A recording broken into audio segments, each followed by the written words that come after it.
My dear friends, I want you to imagine coming home after weeks away, expecting nothing more than a pile of mail and maybe some wilted plants. Now picture finding something that would change your life forever sitting right there on your doorstep. That's exactly what happened to Evelyn Carter on a drizzly October evening in Boston, and what unfolded next is a true crime story that will remind every parent out there why we should never ignore that little voice inside us, what we call mother's intuition. Evelyn had always been the kind of woman who noticed things. As a literature professor at Boston University for over 25 years, she'd spent her career teaching students to read between the lines, to spot the subtle clues authors leave for those paying attention. Little did she know that these same skills would soon become the difference between life and death for her only son. She'd just returned from a 6-week teaching exchange program at Oxford University in England. The cobblestone streets, the centuries-old libraries, the afternoon tea, it had been like living in one of the novels she taught. But nothing, absolutely nothing, could compare to the comfort of coming home to her Victorian brownstone on Beacon Hill, where she'd raised Daniel as a single mother after her husband's death in a car accident 15 years earlier. The taxi dropped her off at 7:30 p.m., and the October rain was doing that fine Boston drizzle that seems to get into your bones. She was fumbling with her keys, trying to balance her suitcase and a bag of British chocolates she'd brought back for Daniel and his new wife Claire, when she noticed something odd. There, wedged between her storm door and the main door, was a thick envelope that looked like it had been there for days. The paper was warped from moisture, and she could see the official logo of Massachusetts General Hospital bleeding through the wet envelope. Her first thought was typically practical, probably some fundraising appeal or a notice about her insurance coverage. Evelyn had always been meticulous about her paperwork, so finding random mail stuffed in her door was unusual. But as she picked up that soggy envelope, something cold settled in her stomach. Call it mother's intuition, call it years of reading human nature, but something felt terribly wrong. Inside her warm kitchen, with the familiar smell of the vanilla candles she always kept burning, Evelyn carefully opened the damp envelope. What she found inside made her legs give way. She found herself sitting heavily in her grandmother's old wooden chair, staring at papers that seemed to swim before her eyes. Patient discharge instructions, ICU visiting guidelines, insurance authorization forms. And there, printed in stark black letters, was her son's name, Daniel Michael Carter, age 28. Admitted 3 weeks ago. Chemical plant explosion. Critical condition. The papers were dated almost a month ago. A month. Her hands were shaking as she reached for her phone, and for the first time in her organized, academic life, Evelyn couldn't remember Daniel's phone number. She'd always just pressed his name in her contacts. But her contacts were synced to her phone, which had been on international roaming, which she'd barely used in England because of the costs. The irony wasn't lost on her. A literature professor who could recite entire passages of Shakespeare couldn't remember her own son's phone number in the moment she needed it most. Finally, her muscle memory kicked in, and she dialed the number she'd called thousands of times over the years. It went straight to voicemail. Daniel's voice, cheerful and strong, asking callers to leave a message. But that recording could have been made months ago. Years ago. It told her nothing about whether her boy was alive or dead. With trembling fingers, she dialed Massachusetts General Hospital. The operator connected her to the ICU, and when the nurse answered, Evelyn barely managed to whisper her son's name. There was a pause, the kind of pause that stops your heart, before the nurse's voice came back, professional but gentle. "Are you Mrs. Carter? Daniel's mother? We've been trying to reach you for weeks. Your son, he's been asking for you." Those words, "he's been asking for you," were simultaneously the most beautiful and most heartbreaking words Evelyn had ever heard. Beautiful because it meant Daniel was conscious, aware, alive. Heartbreaking because it meant he'd been lying in that hospital bed, hurt and scared, wondering where his mother was. The woman who had never missed a single baseball game, school play, or important moment in his life had been sipping tea in English gardens while her son fought for his life. The nurse explained what she could over the phone. Chemical plant explosion. Daniel had been working late, doing some consulting work for a manufacturing company outside Boston. Third-degree burns over 30% of his body. Smoke inhalation that had damaged his lungs. Touch and go for the first 2 weeks, but he'd turned a corner. He was going to live, but recovery would be long and difficult. Evelyn threw on the first coat she could find and drove through the Boston streets like a woman possessed. Every red light felt like an eternity. Every slow driver felt like a personal insult. The windshield wipers beat a rhythm that seemed to say, "Hurry, hurry, hurry," as the October rain continued its steady assault on the city. Massachusetts General Hospital at night is a different creature than during the day. The bright fluorescent lights create an otherworldly glow, and the hushed conversations of night shift nurses mix with the distant beeping of monitors to create a symphony of quiet urgency. Evelyn had been in hospitals before, when Daniel was born, when her husband died, during her own mother's final days, but nothing had prepared her for walking into that ICU and seeing her strong, vibrant son connected to machines that seemed to be breathing for him. Daniel was awake when she walked in. His face was bandaged, his arms wrapped in gauze, but his eyes, those bright blue eyes that had always been able to make her forgive any childhood mischief, those eyes found hers immediately. She could see the relief flood through him, even through the pain medication and the trauma of the past month. "Mom," he whispered through the oxygen mask. "I knew you'd come." She took his bandaged hand in hers, careful not to disturb the 4 lines, and for the first time since finding those papers, Evelyn allowed herself to cry. Not the quiet, dignified tears of a literature professor, but the raw, grateful sobs of a mother who almost lost her child. But even in that moment of overwhelming relief and love, something was nagging at her. That same intuition that had made her stomach clench when she found the hospital papers was whispering that something wasn't right about this whole situation. Where was Claire? Why hadn't Daniel's wife called her? How had those hospital papers ended up stuffed in her door instead of being properly mailed? And most troubling of all, why did she feel like there were pieces of the story that nobody was telling her? As she sat beside Daniel's bed that first night, listening to the rhythm of his breathing and the steady beep of his heart monitor, Evelyn couldn't shake the feeling that this was just the beginning of a story that was about to get much more complicated. The next morning brought harsh fluorescent light and even harsher questions. Evelyn had spent the night in the uncomfortable hospital chair, dozing fitfully and waking every few minutes to make sure Daniel was still breathing. Around 6 a.m., when the day shift nurses began their rounds, she finally asked the question that had been haunting her since she'd arrived. "Where is Claire? Where is my daughter-in-law?"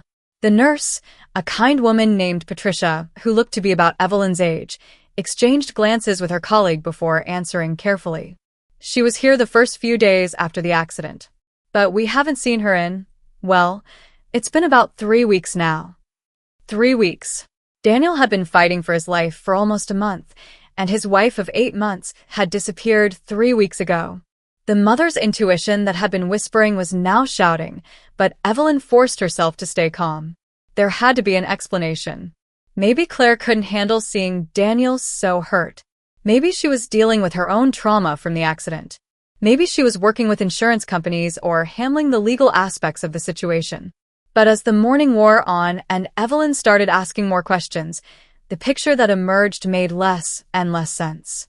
Claire had been in the chemical plant when the explosion happened.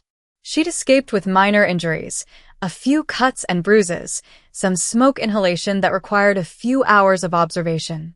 She'd been released the same night while Daniel was rushed into emergency surgery. She seemed very upset, Patricia told Evelyn quietly. But also, "I don't know how to say this delicately, she seemed more concerned with paperwork than with your son's condition. She spent a lot of time on the phone with insurance companies, asking about coverage and payouts." Insurance payouts. The words sent a chill down Evelyn's spine that had nothing to do with the hospital's aggressive air conditioning. She'd read enough mystery novels, taught enough literature with unreliable narrators, to recognize when a story didn't add up. And this story, a young bride escaping unharmed while her husband nearly died, then disappearing just as he started to recover. This story had plot holes you could drive a truck through. When Daniel was more alert later that morning, Evelyn gently asked about Claire. The pain in his eyes wasn't just from his physical injuries. She said she needed some time to process everything, he whispered. She was traumatized too, Mom. I kept telling the nurses she'd be back. But Evelyn noticed something in the way Daniel said it, a hollowness that suggested he was trying to convince himself as much as her. This wasn't the voice of a man confident in his wife's love. This was the voice of someone who'd been abandoned and was trying to make sense of it. Tell me about the accident, sweetheart, Evelyn said, settling into what the nurses had told her was now her chair beside Daniel's bed. What do you remember? Daniel's story came in fragments, interrupted by coughing fits and the need to rest his damaged lungs. He'd been doing some consulting work for Meridian Chemical, a mid-sized company that produced industrial solvents about 40 minutes outside Boston. It wasn't his usual line of work. Daniel was a software engineer, but the company's computer systems needed updating, and the pay was excellent. Too excellent, Evelyn thought, for routine IT work. Claire suggested I take the job, Daniel said, and something in his voice made Evelyn lean closer. She said we needed the money for the house renovations. House renovations. Evelyn had visited their small apartment in Cambridge just 2 months before leaving for England. It was a perfectly nice one-bedroom place that certainly didn't need expensive renovations. Young couples often had big dreams and small budgets, but something about this felt off. How did Claire know about this job? Evelyn asked. Daniel was quiet for a long moment. She heard about it from a friend. Someone who knew someone who worked there. In Evelyn's experience, both as a mother and as someone who spent her career analyzing stories, the most important information was often hidden in the vaguest answers. Someone who knew someone was the kind of detail that meant either Daniel didn't know the real answer, or he did know and didn't want to share it. The day of the accident, Daniel had been working late, trying to finish the security system updates. Claire had been there too, which was unusual. She typically didn't visit him at work sites. She'd said she wanted to bring him dinner and see the place. They'd been there together until about 9 p.m., when Claire had gone to the car to get something. That's when the explosion happened. I remember hearing this loud crack, like lightning hitting something, Daniel told his mother. Then there was this bright flash, and then nothing. I woke up here. But there were pieces missing from Daniel's story, gaps that Evelyn's trained mind immediately noticed. Why had Claire gone to the car at exactly that moment? How had she managed to get far enough away to escape serious injury? And most troubling, why had the security system that Daniel had been updating failed to detect the problem before it became catastrophic? That afternoon, while Daniel slept, Evelyn decided to visit the nurse's station and ask more detailed questions about Claire's behavior during those first crucial days. What she learned made her stomach turn. Claire had indeed been very interested in insurance paperwork, but she'd also been asking specific questions about Daniel's prognosis. Not will he be okay, but what are his chances of survival? And if the worst happens, how quickly could death certificates be issued? These were not the questions of a devastated wife. These were the questions of someone with a very different agenda. Patricia, the day nurse, pulled Evelyn aside after her shift ended. I probably shouldn't be telling you this, she said, glancing around to make sure they couldn't be overheard, but your daughter-in-law was very concerned about being listed as next of kin on all the official documents. She kept asking if there were any other family members who might have decision-making authority. The implication hit Evelyn like a physical blow. Claire hadn't just been prepared for Daniel to die, she'd been planning for it, making sure she would be the one to make end-of-life decisions if it came to that. Making sure no one else, specifically, no interfering mother-in-law, would be in a position to ask difficult questions. There's something else, Patricia continued, her voice dropping to barely above a whisper. The police were here asking questions about the accident. They seemed particularly interested in the timing of when she left the building. Police. Official questions. The pieces of this puzzle were starting to form a picture that made Evelyn feel sick, but she knew she couldn't stop looking now. Her son had survived whatever had happened at that chemical plant, but if her growing suspicions were correct, he might still be in danger. Because if someone had tried to kill Daniel once and failed, what would stop them from trying again?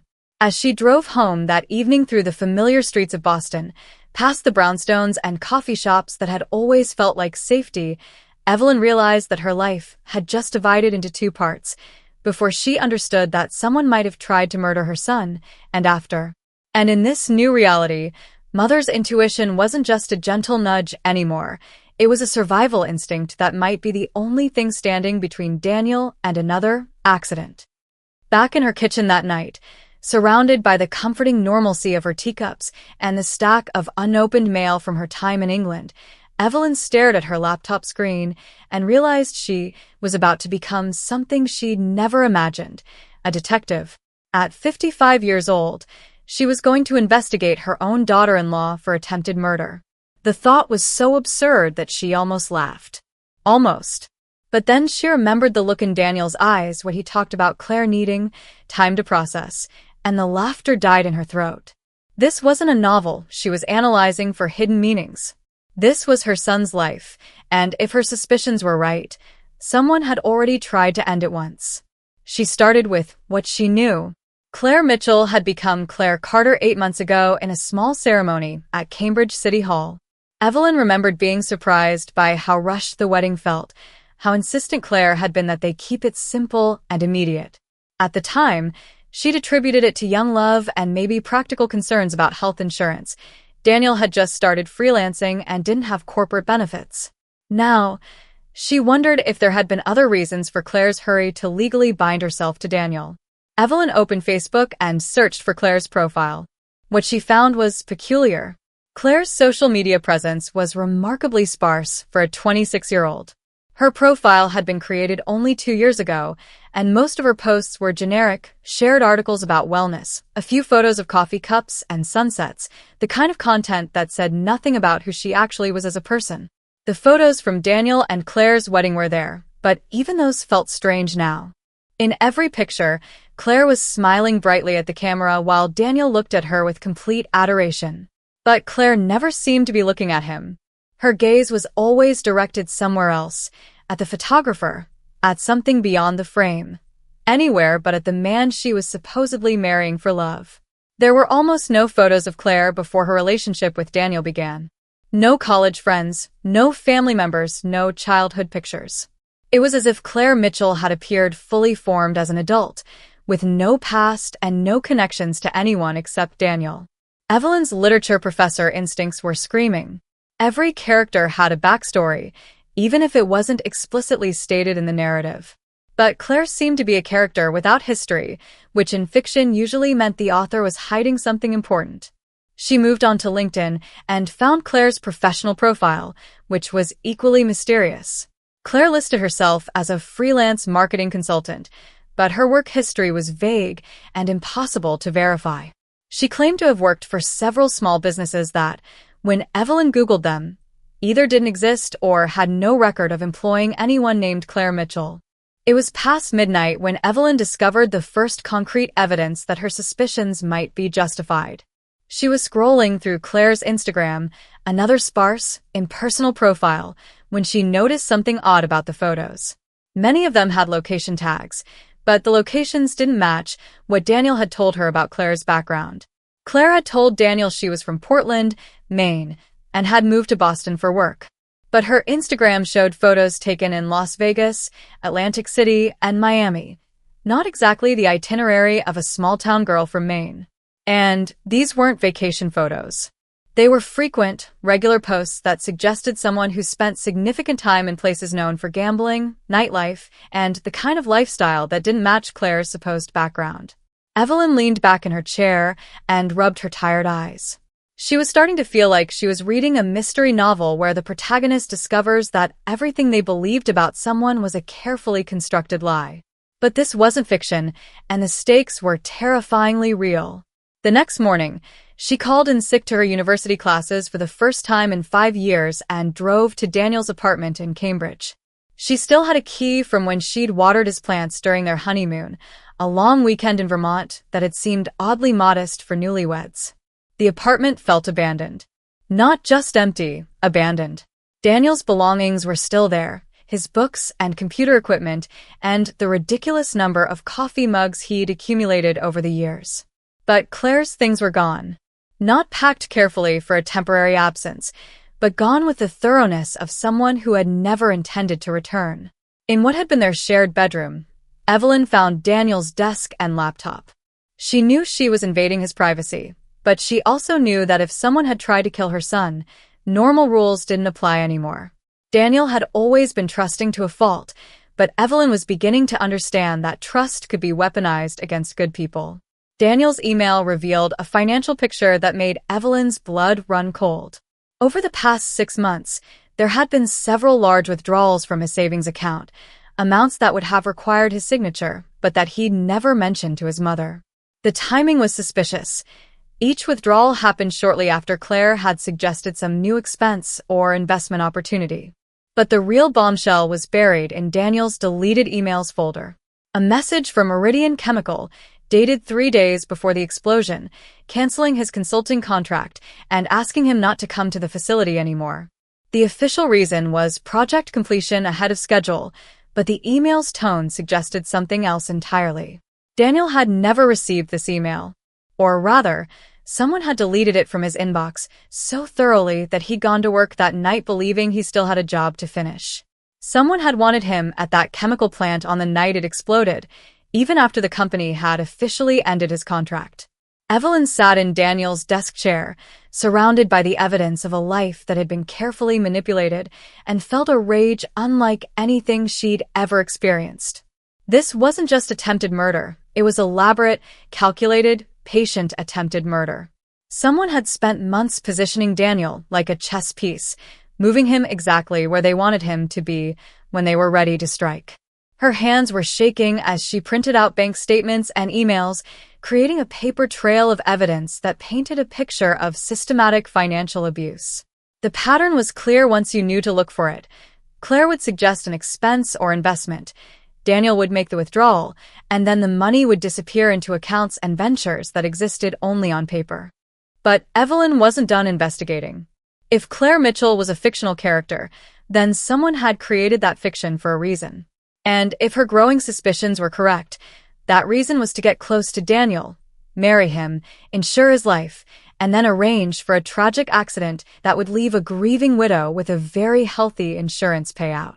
As she drove back to the hospital, Evelyn realized that her academic career had prepared her for this moment in ways she'd never imagined. She'd spent decades teaching students to deconstruct narratives, to identify unreliable narrators, to recognize when authors were deliberately misleading their readers. Now she was applying those same skills to real life, and the story she was uncovering was more sinister than any thriller she'd ever assigned to her students. The question now wasn't whether Claire had tried to kill Daniel. Evelyn was becoming increasingly certain that she had. The question was whether she would try again, and what Evelyn could do to stop her. The next phase of Evelyn's investigation required skills she'd never thought she'd need as a literature professor, but desperation has a way of making us all learn new talents quickly.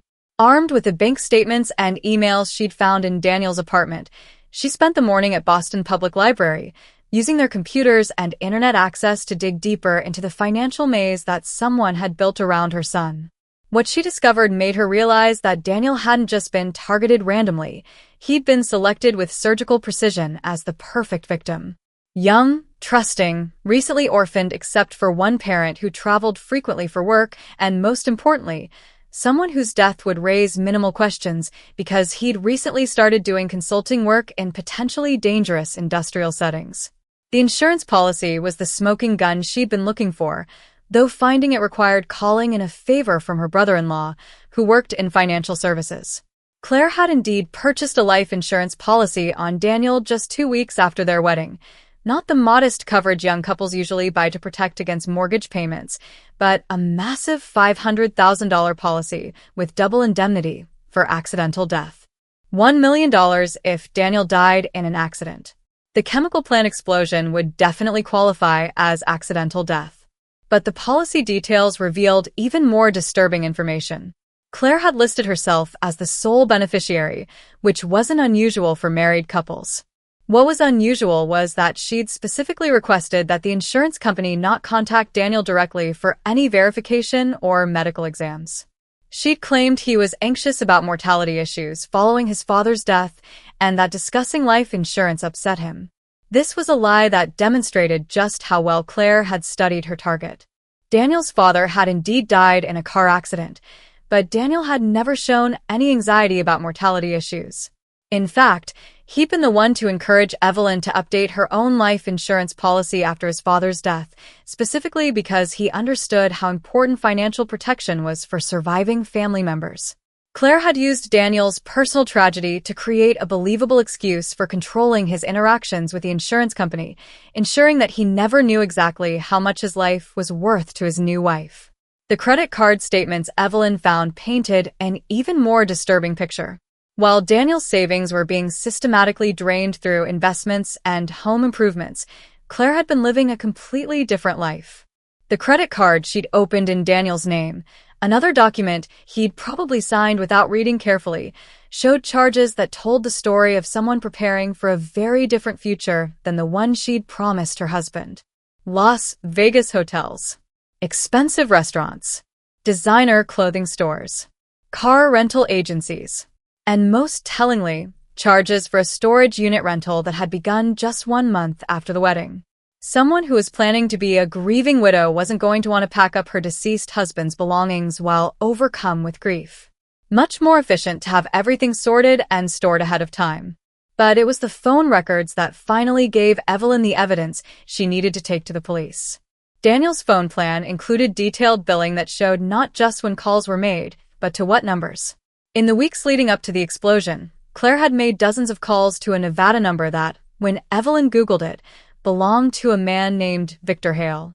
Victor Hale was not difficult to research, and what Evelyn found made her understand that Claire hadn't been acting alone.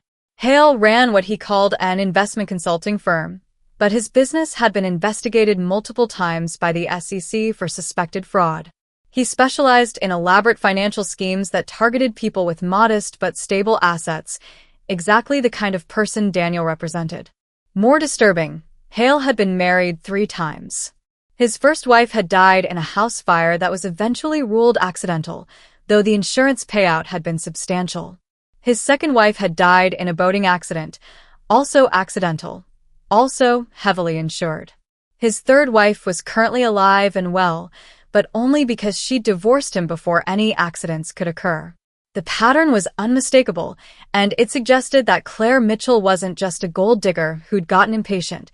She was part of an organized operation that targeted lonely, financially stable men for elaborate murder-for-insurance schemes.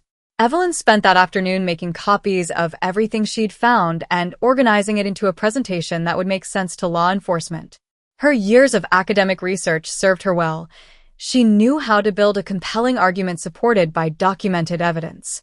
But she also knew that what she had was still largely circumstantial. Suspicious behavior, financial irregularities, and a pattern of deception didn't necessarily prove attempted murder. What she needed was direct evidence that the chemical plant explosion hadn't been an accident.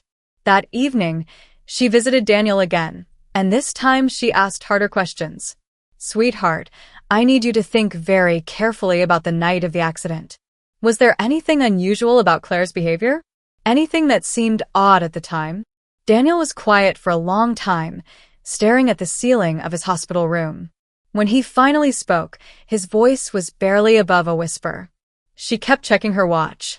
The whole time we were there, she kept looking at her watch like she was waiting for something. "What time did she go to the car?" 9:15. "I remember because I looked at the clock on the computer when she said she was going out. I thought it was weird that she suddenly needed something from the car when we were almost done for the night." "And when did the explosion happen?" "The nurses said I was brought in at 9:47. So maybe 9:30. 15 minutes. Claire had left the building exactly 15 minutes before an explosion that nearly killed her husband. That wasn't just suspicious timing, it was precision timing that suggested advanced knowledge of exactly when the accident would occur. "Daniel," Evelyn said carefully, "did Claire know about your father's life insurance policy? Did you ever discuss the payout your family received after his accident?" The look that crossed Daniel's face told Evelyn everything she needed to know. "She asked about it on our second date," he said slowly. "She said she was interested in financial planning for young families. I thought it showed she was thinking about our future together." But Claire hadn't been thinking about their future together. She'd been calculating the value of Daniel's death and figuring out how to maximize the payout. The chemical plant explosion hadn't been a tragic accident that ended a loving marriage. It had been a business transaction that was supposed to generate $1 million return on an 8-month investment. As Evelyn drove home through the Boston streets that night, she realized that her investigation had reached a turning point. She had enough evidence to take to the police, but she also knew that Claire and Victor were still out there, possibly planning their next move.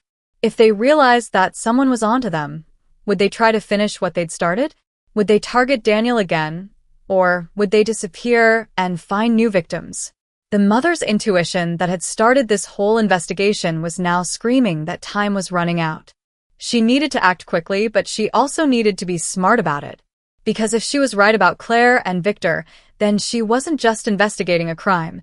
She was hunting people who had already killed at least twice and wouldn't hesitate to kill again if they felt threatened. What Evelyn discovered next would have seemed like fiction if she'd read it in a novel, but the credit card receipts and social media posts she'd uncovered painted a picture that was all too real. While Daniel had been fighting for his life in Massachusetts General Hospital, Claire hadn't been processing trauma or dealing with grief. She'd been in Las Vegas, staying in luxury suites and living like someone who'd already collected on $1 million insurance policy. The timeline was damning. Claire had left Boston 2 days after the explosion, ostensibly to stay with family while processing the trauma.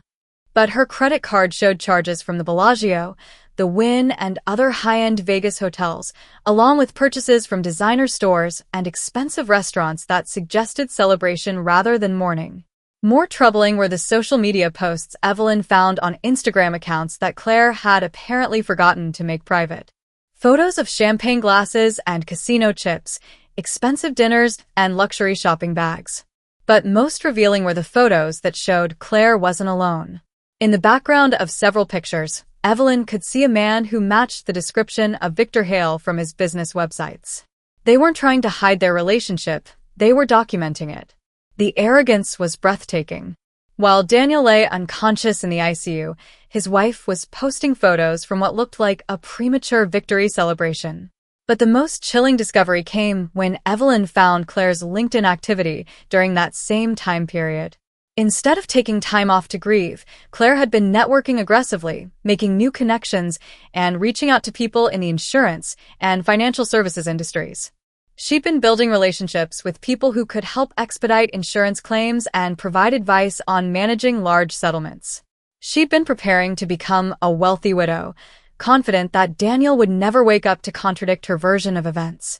Evelyn printed out screenshots of everything, creating a timeline that showed not just where Claire had been, but what her mindset had been during the most critical period of Daniel's recovery. This wasn't someone devastated by her husband's brush with death. This was someone frustrated that her plan hadn't worked out as expected. The breakthrough came when Evelyn found a review Claire had written for a Vegas restaurant during her grief retreat. In the review, she'd complained about poor service and mentioned that she and her business partner had been celebrating a major deal that had been delayed but not canceled. The review was dated just 5 days after the explosion, when Daniel was still on a ventilator and doctors weren't sure he would survive. A major deal that had been delayed but not canceled. The language was chilling in its casualness, as if Daniel's life and death were just another business transaction that had hit a temporary snag. But it was the phone records that finally gave Evelyn the smoking gun she needed. The Nevada number that Claire had been calling dozens of times wasn't just Victor Hale's business line, it was his personal cell phone. And the timing of those calls told a story that would make any prosecutor pay attention. The calls had started 8 months earlier, just 2 weeks before Daniel and Claire met at what Daniel thought was a chance encounter at a Boston coffee shop. They'd increased in frequency as Daniel and Claire's relationship progressed, with particularly long conversations happening after every major milestone: their first date, becoming exclusive, moving in together, getting engaged, planning the wedding. Most damning were the calls made in the days immediately following the wedding. 3 calls to Victor's number on their wedding night, 2 more during their honeymoon weekend, and then daily contact as Claire began the systematic process of draining Daniel's savings and setting up the insurance policy. The final call before the explosion had lasted 43 minutes and occurred just 6 hours before Daniel and Claire drove to the chemical plant. It was the kind of call someone makes when finalizing the details of an operation that has to go perfectly the first time. Evelyn sat in her kitchen, surrounded by printed emails and bank statements and phone records, and realized she was looking at evidence of a conspiracy to commit murder for financial gain. This wasn't a crime of passion or a domestic violence situation that had escalated. This was premeditated, calculated, and part of what appeared to be an ongoing criminal enterprise. Her son hadn't just been unlucky in love. He'd been selected, studied, and targeted by professionals who specialized in turning marriage into murder.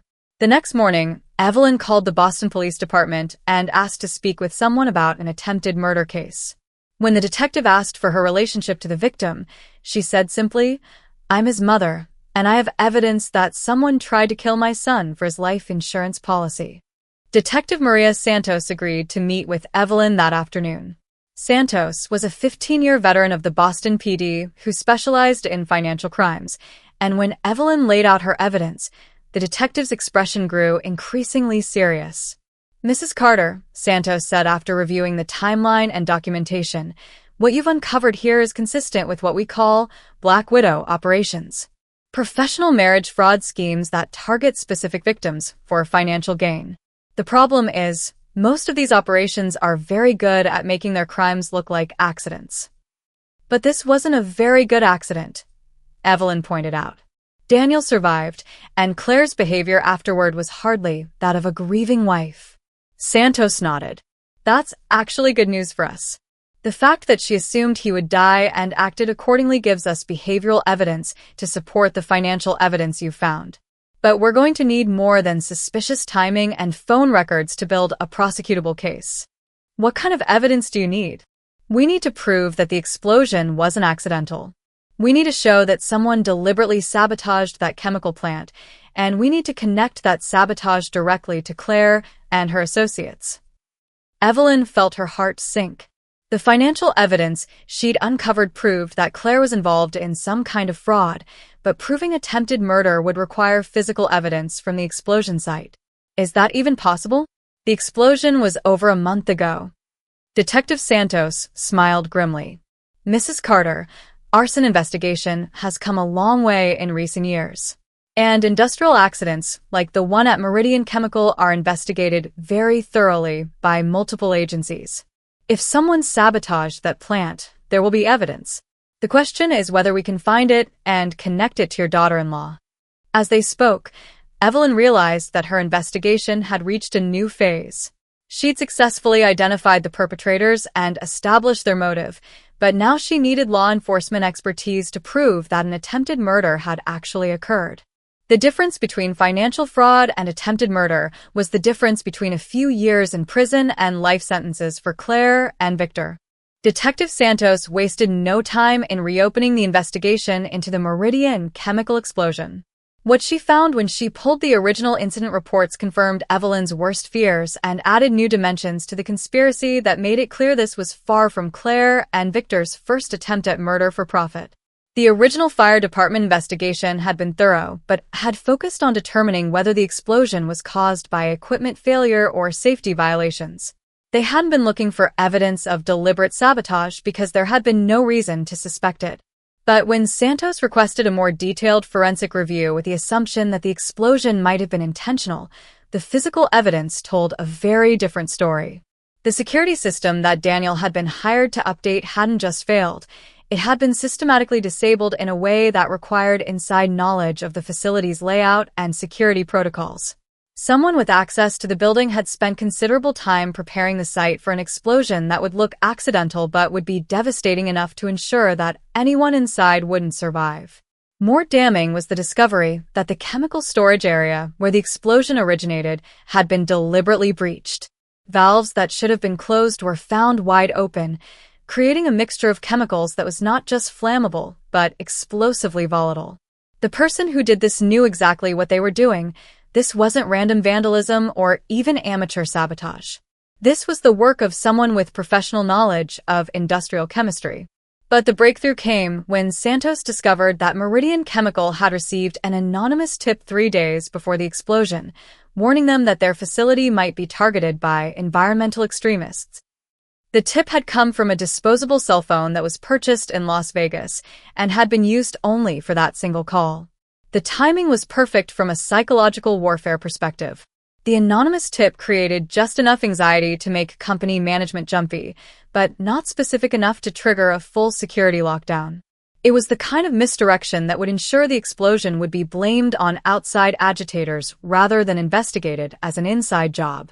When Santos traced the purchase of the disposable phone, she found that it had been bought with cash at a Vegas electronics store just 2 blocks from the hotel where Claire had been staying during her grief retreat. Security cameras from the store showed a woman matching Claire's description making the purchase, though she'd been wearing sunglasses and a hat that partially obscured her face. The net was closing around Claire and Victor, but they weren't making it easy. When Santos attempted to locate Claire for questioning, she discovered that the woman had seemingly vanished. The apartment she'd shared with Daniel was empty, her cell phone number was disconnected, and her few social media accounts had been deactivated. Victor Hale had also disappeared from his usual haunts in Las Vegas, though his business websites remained active and his voicemail still invited potential clients to leave messages about investment opportunities. "They've done this before," Santos told Evelyn during one of their regular updates. "People don't develop this level of operational sophistication on their first attempt. We're dealing with career criminals who specialize in a very specific type of fraud." Santos had contacted law enforcement agencies in Nevada and Florida to see if there were any similar cases involving Victor Hale or women matching Claire's description. What they found was a pattern that stretched back at least 5 years, and possibly longer. In Miami, a wealthy retiree named Robert Chen had died in a boating accident just 8 months after marrying a woman named Catherine Morgan. Catherine had collected a substantial life insurance payout and then disappeared. When Santos showed Miami police a photo of Claire Mitchell, they confirmed that Catherine Morgan and Claire Mitchell were the same person. In Las Vegas, a construction company owner named James Sullivan had died in what appeared to be a work site accident, leaving behind a young wife named Carla Mason who collected on $1 million life insurance policy before moving out of state. Again, Carla Mason was Claire Mitchell using another identity. The pattern was always the same. A woman with minimal background history would meet a financially stable man through what appeared to be chance encounters. The relationship would progress quickly to marriage, usually within 6 to 8 months. Large life insurance policies would be purchased immediately after the wedding, followed by a period of systematically draining the victim's liquid assets. Then there would be a tragic accident that looked completely random but was perfectly timed to maximize insurance payouts. "The only reason your son is alive," Santos told Evelyn bluntly, "is because something went wrong with their plan. Maybe Daniel left the building sooner than expected, maybe the explosion didn't happen exactly when they thought it would, or maybe they just got unlucky for the first time. But make no mistake, this was absolutely an attempt to murder your son for money." The evidence was overwhelming, but there was still one major problem. Claire and Victor had disappeared so completely that they might already be setting up their next victims. Professional criminals who had perfected a system over multiple years weren't going to give up just because one attempt had failed. They would learn from their mistakes and try again, probably in a different state with different identities. But Evelyn refused to accept that these people might simply vanish and continue killing other people's children. Her mother's intuition had evolved into something harder and more determined. Relentless drive to see justice served not just for Daniel, but for all the victims who hadn't survived their encounters with Claire and Victor. Working with Detective Santos, Evelyn helped develop a strategy to draw the fugitives out of hiding. They would use the one thing that Claire and Victor couldn't resist: the promise of more money. The plan was elegantly simple. Using Daniel's identity and financial information, they would create the appearance that he had died from complications related to his injuries. They would file preliminary insurance claims and begin the process of transferring his assets to his grieving widow. If Claire was monitoring the situation, and criminals like her always monitored their crimes, she would eventually surface to claim the money she'd tried to kill for. It was a dangerous gambit because it required using Daniel as bait, even though he was still recovering from his injuries. But Daniel, once he understood the full scope of what had been done to him, was determined to help catch the people who had tried to murder him. "I trusted her completely," Daniel told his mother and Detective Santos during one of their planning sessions. "I would have done anything for her. And she was planning to kill me the entire time we were together. She needs to be stopped before she does this to someone else."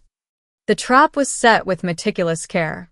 False death certificates were filed in the appropriate databases, obituary notices were placed in Boston newspapers, and insurance companies were contacted about initiating claim procedures.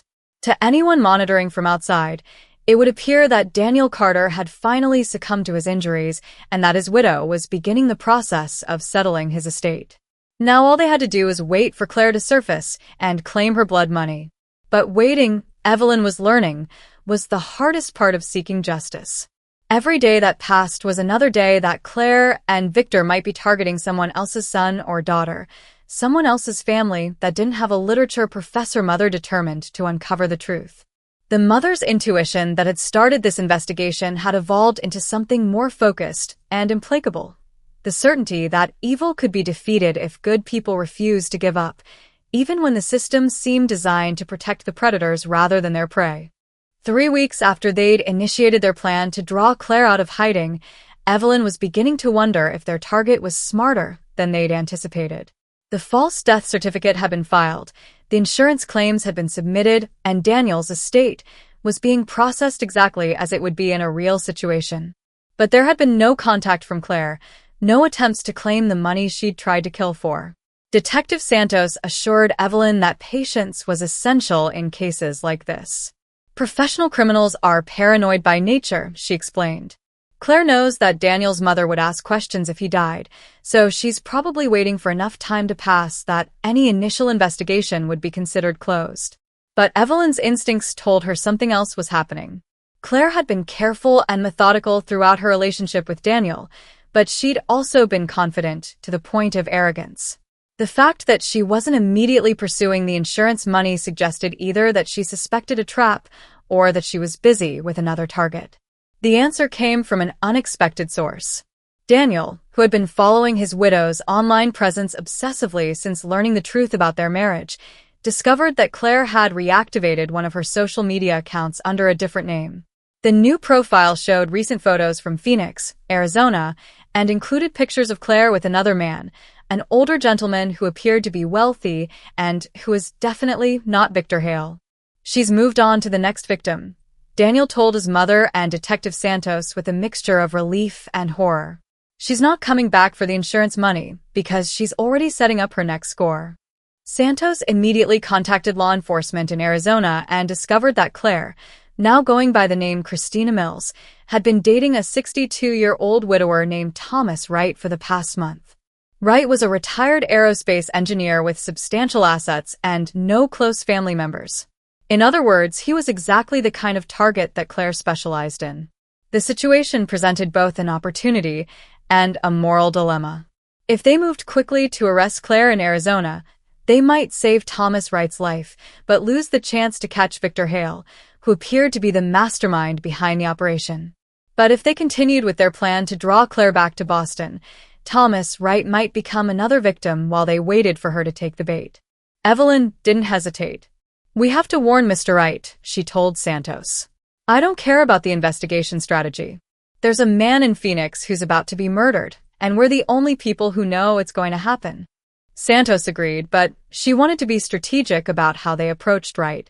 If they simply contacted him directly and told him his girlfriend was a serial killer, he might not believe them or he might accidentally tip off Claire that she'd been discovered.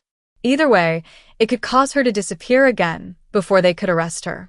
Instead, Santos coordinated with Phoenix police to conduct what appeared to be a routine background check on Thomas Wright's finances, the kind of review that might happen if he were applying for a large loan or making a major investment.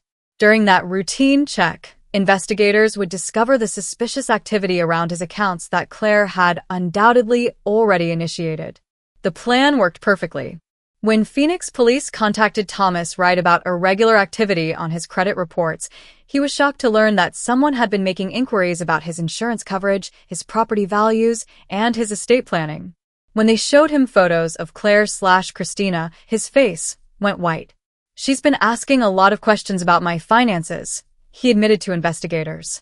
I thought she was just being practical about our future together. But now, God, has she done this before? Within hours, Phoenix police had Thomas Wright in protective custody and were coordinating with Boston authorities to arrest Claire Mitchell on charges of attempted murder, insurance fraud, and identity theft. The arrest happened at the expensive restaurant where Claire was having dinner with Thomas Wright, probably discussing wedding plans that would never come to fruition. But even as Claire was being transported back to Boston in handcuffs, Victor Hale remained at large. Without Claire to lead them to him, investigators were worried that the mastermind behind the operation might simply disappear and eventually recruit another accomplice to continue the killing. That's when Daniel made a decision that both terrified and inspired his mother. "I want to help catch Victor," he told Santos.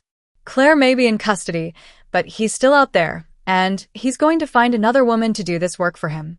We have to stop him." Daniel's plan was both brilliant and dangerous. He would pose as a potential victim for Victor's next operation, using his recovery from the chemical plant explosion as proof that he was vulnerable and trusting. If Victor was recruiting new accomplices, he would need to test them on smaller targets before attempting another major score. Daniel would volunteer to be that test case. The FBI became involved at this point because Victor's operation crossed state lines and potentially involved federal charges. Agent Rebecca Torres, who specialized in organized fraud schemes, was impressed by the quality of evidence that Evelyn had gathered and the sophistication of the trap they'd set for Claire. "What your family has accomplished here is remarkable," Torres told Evelyn and Daniel during their first meeting. "Most victims of these schemes never realize what happened to them, and even when they do, they rarely have the resources or determination to fight back effectively." But Torres also warned them that going after Victor directly would be extremely dangerous. "This man has been involved in at least 4 murders that we can document, and probably more that we haven't discovered yet. He's not going to hesitate to kill anyone he perceives as a threat to his operation." Despite the risks, Daniel was determined to see the investigation through to its conclusion. "I survived 1 murder attempt," he told Agent Torres. "I'm not going to spend the rest of my life looking over my shoulder, wondering when Victor is going to send someone else after me." The plan they developed was complex and required extensive coordination between multiple law enforcement agencies. Daniel would approach Victor through online investment forums, expressing interest in get-rich-quick schemes and demonstrating the kind of financial naivety that made him an attractive target. If Victor took the bait, FBI agents would monitor all communications and be ready to intervene if Daniel was put in immediate danger. But as Evelyn watched her son prepare to put himself at risk again, she realized that her role in this story was changing. She was no longer just the concerned mother who had uncovered a conspiracy through determination and intuition. She was now part of a law enforcement operation that could potentially save dozens of future victims if they successfully dismantled Victor's entire network. The mother's intuition that had started this investigation was now focused on a different kind of protection, not just keeping her own son safe, but ensuring that no other parent would have to go through what she'd experienced. This was about justice not just for Daniel, but for all the victims whose families had never learned the truth about how their loved ones had really died. The confrontation with Victor Hale came sooner than anyone expected, and in a way that demonstrated just how dangerous and unpredictable these professional killers could be. 3 days after Daniel had made initial contact through the investment forums, Victor arrived unannounced at the hospital where Daniel was still receiving outpatient treatment for his injuries. He walked into the rehabilitation center like he belonged there, wearing an expensive suit and carrying flowers, playing the role of a concerned family friend visiting a recovering patient. The FBI surveillance team, positioned outside the building, had no idea that their target had just walked past them into the facility where their protected witness was completely vulnerable. Daniel was in physical therapy, working on recovering the strength and mobility he'd lost during his weeks in the ICU, when a nurse told him he had a visitor. "He says he's an old friend from work," she said, leading Daniel to a quiet consultation room where Victor was waiting with a sympathetic smile and a carefully practiced story about wanting to help. "Daniel, I'm so sorry about what happened to you," Victor said, standing to shake Daniel's still bandaged hand. "Claire told me about the terrible accident, and I wanted to see how you were recovering." For a moment, Daniel didn't understand what was happening. He recognized the name Victor from his mother's investigation, but seeing the man in person, calm, well-dressed, speaking with apparent genuine concern, created a cognitive dissonance that almost made him doubt everything they'd discovered about the conspiracy. But then Victor continued talking, and Daniel realized he was listening to a predator who had perfected the art of manipulating victims through false empathy. "Claire was devastated by what happened to you," Victor said. "She asked me to check on you because she's been too upset to visit. The poor girl blames herself for not being able to save you from that explosion." The sheer audacity of the lie, claiming that Claire blamed herself for not saving Daniel from an explosion she'd helped orchestrate, snapped Daniel out of his momentary confusion and reminded him that he was face to face with someone who had tried to murder him for money. "Where is Claire now?" Daniel asked carefully, trying to keep his voice steady while frantically looking for the panic button the FBI had given him for exactly this situation. "She's staying with family, trying to process the trauma," Victor replied smoothly. "But she wanted me to discuss something important with you. She's been working with some investment advisors to help manage the financial burden of your medical expenses, and there are some opportunities that could really help your family recover from this tragedy." Even knowing what Victor was, Daniel was amazed by the man's skill at psychological manipulation. He was using Daniel's injuries, his family's financial concerns, and Claire's supposed grief as leverage to draw him into another scheme. It was a masterclass in how predators exploited their victims' vulnerabilities, and Daniel suddenly understood how easy it would have been to fall for this approach if he hadn't already known the truth. But Victor made a crucial mistake. In his confidence and his eagerness to set up another score, he revealed information that only someone involved in the conspiracy would know.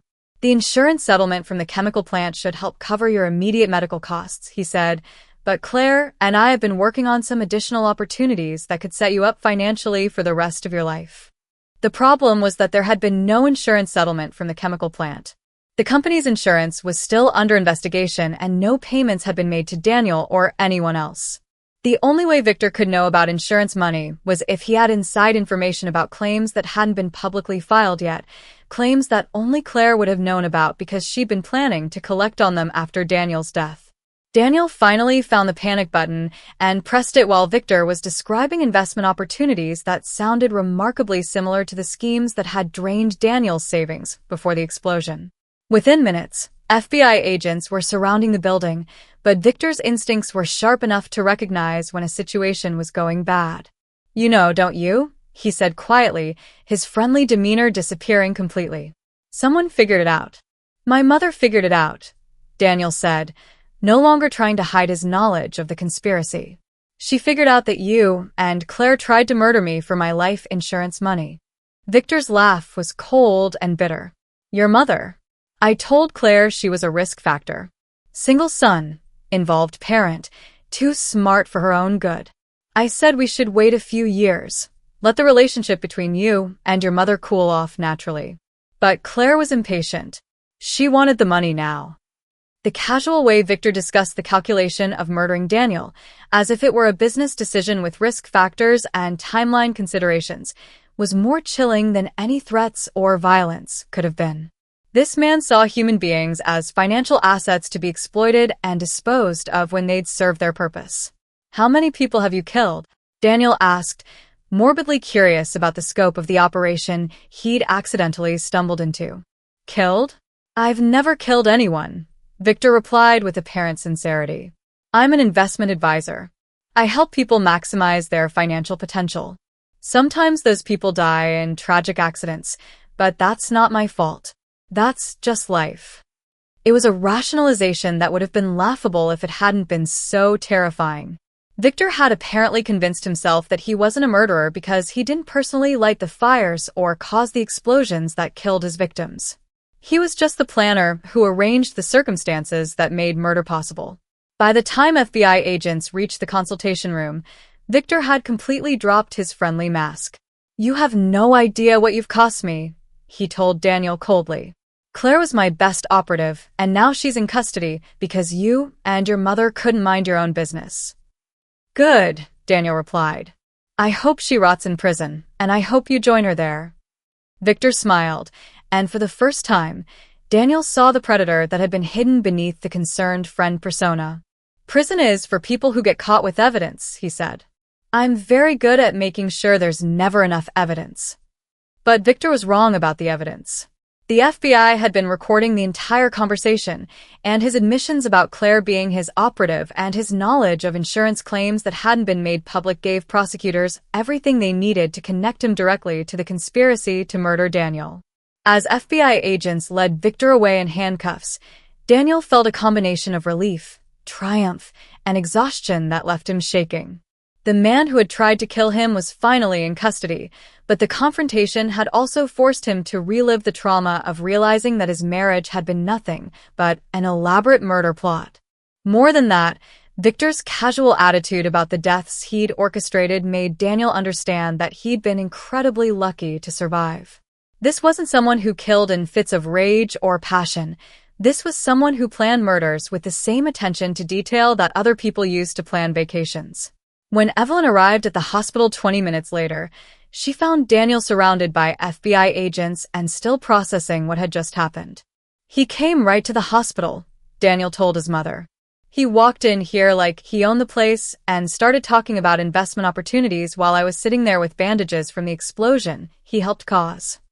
Evelyn held her son while he shook, and she felt the final pieces of her own emotional journey clicking into place.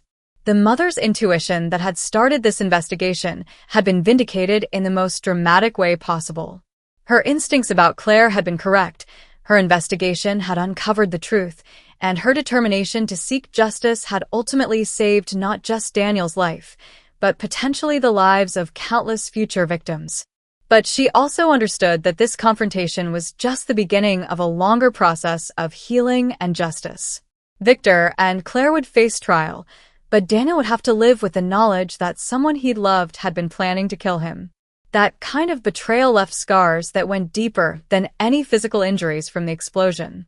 The trial of Claire Mitchell and Victor Hale became one of the most closely watched criminal cases in Boston that year, not just because of the shocking nature of their crimes, but because of the extraordinary investigation that had brought them to justice. Evelyn found herself testifying not just as the victim's mother, but as the citizen detective whose intuition and determination had unraveled a conspiracy that law enforcement might never have discovered on their own. The prosecution's case was devastating in its thoroughness. They had financial records showing the systematic draining of Daniel's assets, insurance documents proving the massive policy Claire had taken out on her husband's life, phone records connecting her to Victor throughout their relationship, and most damning of all, the recorded confession Victor had made during his confrontation with Daniel at the hospital. But it was the evidence about their previous victims that truly revealed the scope of their operation.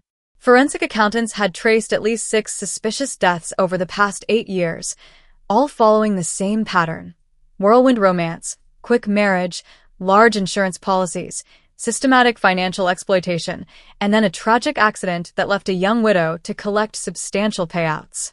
Robert Chin, the Miami retiree who had died in a boating accident. James Sullivan, the Las Vegas construction company owner killed in a work site explosion. Margaret Hoffman, a Denver real estate agent who had died in a house fire just months after marrying Victor directly. Each death had been ruled accidental at the time, but the pattern was unmistakable once investigators knew what to look for. The defendants operated what can only be described as a murder-for-profit enterprise, Prosecutor James McNeil told the jury during his closing argument. They turned marriage into a weapon, love into a trap, and trust into a death sentence. Daniel Carter survived only because his mother refused to accept that tragic accidents could be so conveniently timed and so financially beneficial to the people left behind. Claire's defense attorney tried to portray her as a victim herself, manipulated by Victor into participating in schemes she didn't fully understand. But the prosecution's evidence showed that Claire had been an enthusiastic and creative participant who had suggested improvements to their methods and had been actively recruiting other women to join the operation. Victor's defense was even less credible. His attorney argued that he was simply an investment advisor whose clients had experienced a series of unfortunate coincidences. But his recorded admissions to Daniel, combined with the forensic evidence from multiple crime scenes, made it clear that he had been the mastermind behind an elaborate serial killing operation. The jury deliberated for less than 8 hours before returning guilty verdicts on all counts for both defendants. Claire was sentenced to life in prison without parole for attempted murder, insurance fraud, and conspiracy to commit murder across multiple jurisdictions.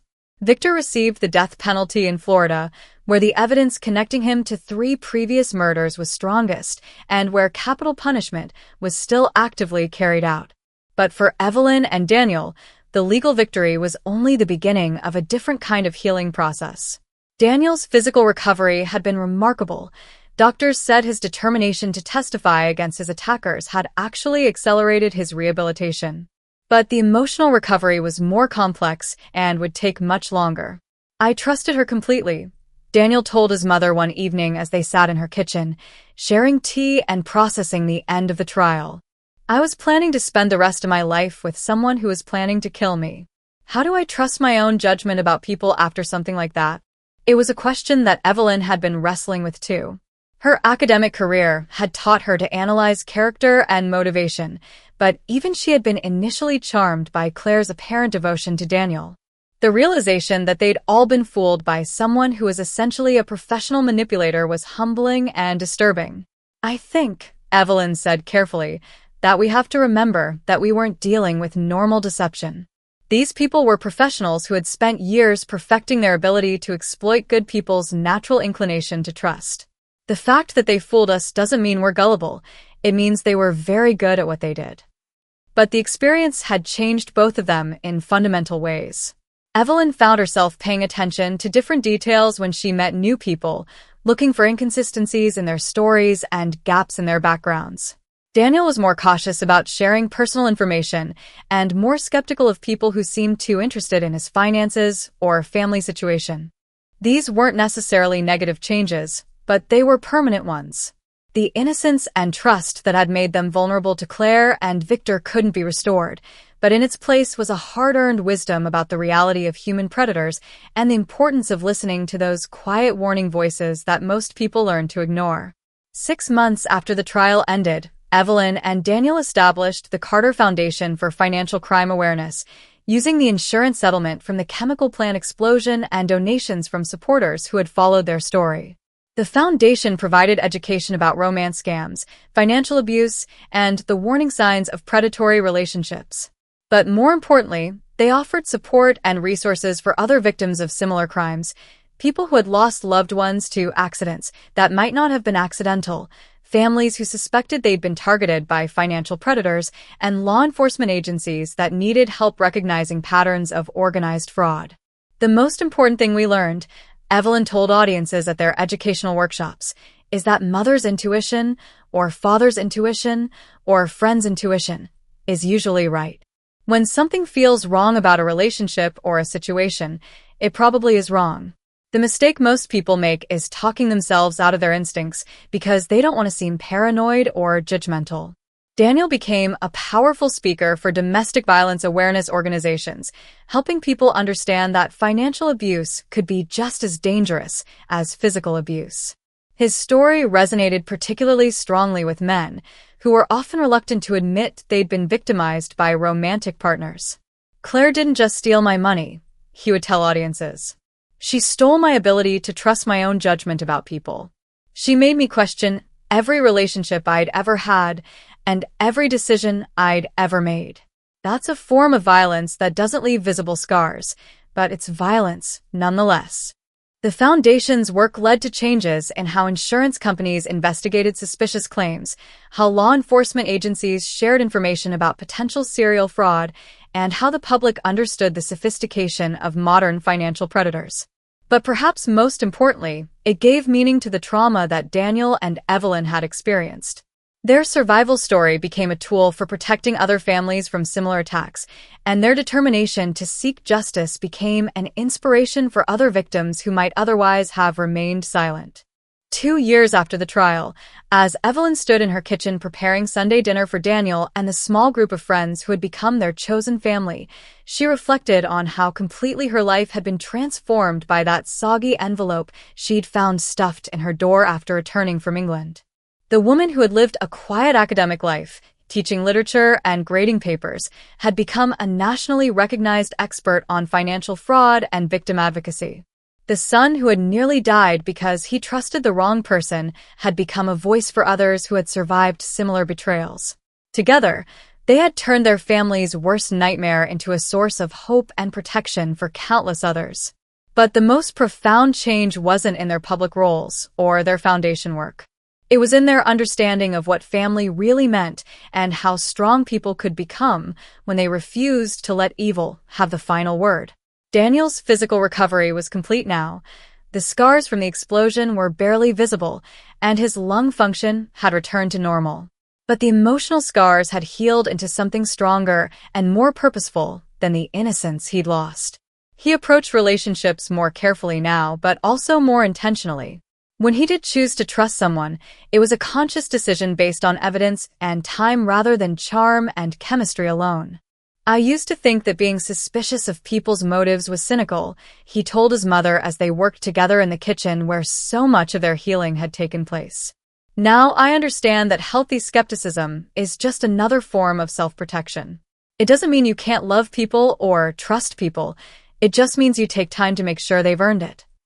Evelyn had reached a similar conclusion in her own life. The mother's intuition that had saved Daniel's life had evolved into a more general awareness of the importance of paying attention to the subtle signs that most people overlooked.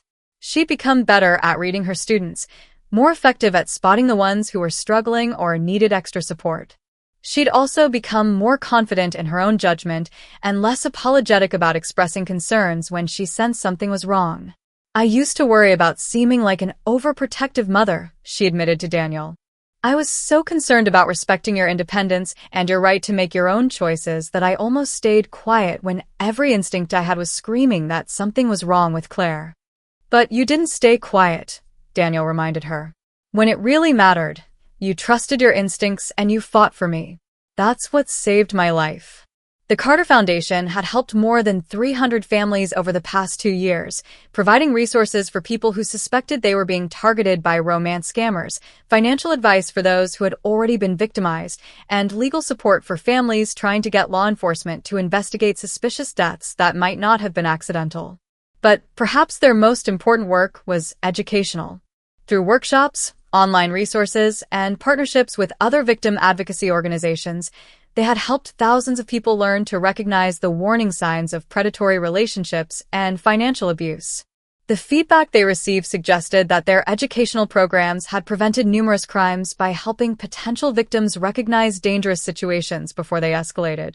"Every person who listens to their instincts because of something they learned from our story is a victory," Evelyn told a reporter who was writing a follow-up article about their foundation's work. "Every family that asks the right questions about a suspicious insurance policy or a rushed marriage proposal is potentially saving someone's life."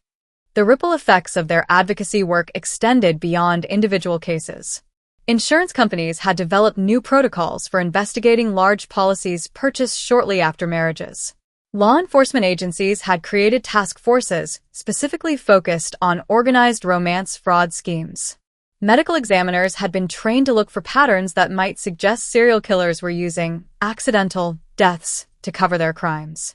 Most importantly, the cultural conversation around domestic violence had expanded to include financial abuse and predatory relationships as serious threats that deserve the same attention as physical violence. The idea that someone could be murdered slowly through financial manipulation or quickly through staged accidents was no longer dismissed as paranoid thinking. Daniel had found love again, carefully and gradually, with a pediatric nurse named Sarah who had been part of his rehabilitation team. Their relationship had developed over months of friendship and shared volunteer work with the foundation, built on a foundation of mutual respect and transparency that would have been impossible before his experience with Claire. "Sarah knows my whole story," Daniel told his mother when he announced their engagement. "She understands why I need time to trust, why I ask questions about things that might seem obvious, why I'm careful about money and insurance, and all the things that normal couples probably don't discuss until they've been together for years." But Sarah also brought her own perspective as someone who had worked with victims of violence and understood trauma recovery. She wasn't intimidated by Daniel's caution. She respected it as a sign of strength and growth rather than damage. The difference between my relationship with Claire and my relationship with Sarah, Daniel reflected, is that Claire wanted me to trust her blindly, while Sarah wants me to trust her because I know her. Claire was impatient with questions, while Sarah encourages them. Claire wanted to handle all our financial decisions privately, while Sarah insists that we discuss everything openly. As Evelyn watched her son and his fiancée plan a wedding that would be the complete opposite of his first marriage, transparent, unhurried, surrounded by people who truly knew and cared for both of them, she understood that healing wasn't about returning to who they had been before the trauma. It was about becoming better, stronger, more aware versions of themselves. The mother's intuition that had saved Daniel's life had evolved into something more complex and powerful, a family's commitment to protecting not just themselves, but everyone whose life they could touch through their story, their advocacy, and their refusal to let the people who had tried to destroy them have the final word. Strength doesn't come from avoiding pain, Evelyn said in the speech she gave at the Foundation's second annual fundraising dinner. Strength comes from transforming pain into purpose, from turning your worst experience into someone else's protection, from refusing to let the people who tried to break you succeed in breaking anyone else. As she looked out at the audience, survivors of various forms of abuse, law enforcement officers, insurance investigators, families who had lost loved ones to suspicious accidents, and supporters who simply believed that good people should help each other, Evelyn realized that Claire and Victor had ultimately failed in ways they couldn't have imagined. They had tried to destroy a family for money, but instead they had created a movement. They had tried to silence the voice that questioned their methods, but instead they had amplified it until it reached thousands of people who needed to hear it. They had tried to profit from human trust and love, but instead they had taught people how to trust more wisely and love more safely. The final victory wasn't that Claire and Victor were in prison, though that mattered. The final victory was that Daniel was alive, stronger, and using his survival to help others survive. The final victory was that a mother's love had proven stronger than a killer's greed, and that intuition backed by determination could overcome even the most sophisticated evil. That evening, as Daniel and Sarah helped clean up after dinner while discussing their upcoming wedding plans, Evelyn stepped out onto her back porch and looked up at the Boston sky. 2 years ago, she had been a literature professor who thought she understood human nature because she could analyze fictional characters. Now she was a woman who had stared real evil in the face and refused to blink. The mother's intuition that had started this journey as a quiet whisper of concern had grown into a roar of protective love that had literally saved her son's life and was now working to save the lives of strangers across the country. She had learned that the most ordinary people, mothers, fathers, friends, neighbors, could become extraordinary when they refused to accept that something was wrong and did whatever it took to make it right. "Mom," Daniel's voice came from the kitchen doorway. "Sarah and I were talking, and we want to name the Foundation Scholarship Program after you. The Evelyn Carter Scholarship for Survivors of Financial Abuse. What do you think?" Evelyn turned from the porch railing and looked at her son, scarred but whole, cautious but not broken, standing beside a woman who loved him enough to understand why he needed time to heal. This was what victory looked like. Not the dramatic courtroom moment when the verdict was read, but the quiet evening when a family that had been nearly destroyed by evil was planning a future built on wisdom, love, and the determination to help others. "I think," she said, smiling at the two people who represented everything she had fought to protect, "that sounds perfect. But let's make sure it helps people who are still fighting, not just those who have already won." Because that was the real lesson of their survival story. The fight against people who prey on good intentions and loving hearts is never really over. There will always be more Claires and Victors out there, looking for their next targets, perfecting their methods, counting on people's reluctance to trust their instincts when something feels wrong. But there will also always be more mothers, fathers, friends, and families who refuse to accept easy answers when someone they love is in danger. There will always be people who choose to investigate rather than assume, to question rather than trust blindly, to fight rather than surrender. And sometimes, that's enough to save a life. Sometimes, that's enough to change everything. The story of Evelyn Carter and her son Daniel proves that the most powerful force in the world isn't sophisticated criminal planning or professional manipulation. It's the love of one person who refuses to give up on another, backed by the courage to act on the truth even when everyone else wants to believe a more comfortable lie. Mother's intuition, it turns out, isn't just a feeling. It's a superpower that activates when someone you love is in danger, and it's strong enough to bring down killers, transform the justice system, and turn victims into advocates who spend the rest of their lives making sure no other family has to go through what they're survived. That's the real happy ending. Not that the bad people got caught, but that the good people got stronger, and that their strength is now protecting people they've never met and never will meet, in ways they may never fully understand. Because love, when it's backed by action and guided by wisdom, is the most powerful force for justice the world has ever known. And every mother who trusts her instincts, every family member who asks difficult questions, every person who refuses to accept that tragedy is always just bad luck, they're all part of a network of protection that makes it a little bit harder for predators to succeed and a little bit more likely that the next potential victim will survive to tell their own story of triumph over evil. The end of this story is really the beginning of countless others. Stories of people who will trust their instincts because Evelyn trusted hers, who will ask hard questions because Daniel learned to ask them, who will fight for justice because they saw what was possible when ordinary people refused to accept extraordinary evil. And that, my dear friends, is how one mother's love became a force for protecting families everywhere. That's how mother's intuition became a movement, how a survival story became a blueprint for others, and how the worst thing that ever happened to a family became the foundation for preventing it from happening to others. Because in the end, the greatest victory over evil isn't just surviving it, it's using that survival to make sure evil doesn't win the next time, or the time after that, or ever again if love and determination have anything to say about it. This incredible true story teaches us that mother's intuition isn't just a feeling. It's a powerful protective instinct that we should never ignore. Whether you're a parent, grandparent, or someone who cares deeply about others, those nagging feelings when something doesn't feel right are often your subconscious mind picking up on details your rational mind hasn't processed yet. The most important lesson from Evelyn's journey is this: trust your instincts, but back them up with action. When something feels wrong about a relationship, whether it's your child's partner, a friend's new romance, or even your own situation, don't dismiss those concerns as being overprotective or paranoid. Ask questions. Look for inconsistencies. Pay attention to financial red flags like rushed marriages followed by large insurance policies or sudden interest in your assets. Remember that professional predators are skilled at exploiting our natural desire to trust and love. They count on good people talking themselves out of their suspicions because we don't want to seem judgmental. But protecting the people we love sometimes means being willing to ask uncomfortable questions and investigate when something doesn't add up.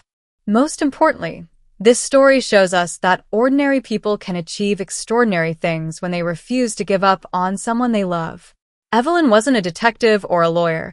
She was a literature professor who became a fierce advocate because her son's life depended on it. Thank you for watching the video. Please comment with number 1 to let me know you have watched the whole video. Please like the video, subscribe to the channel, and turn on the notification bell to always receive new videos as soon as possible.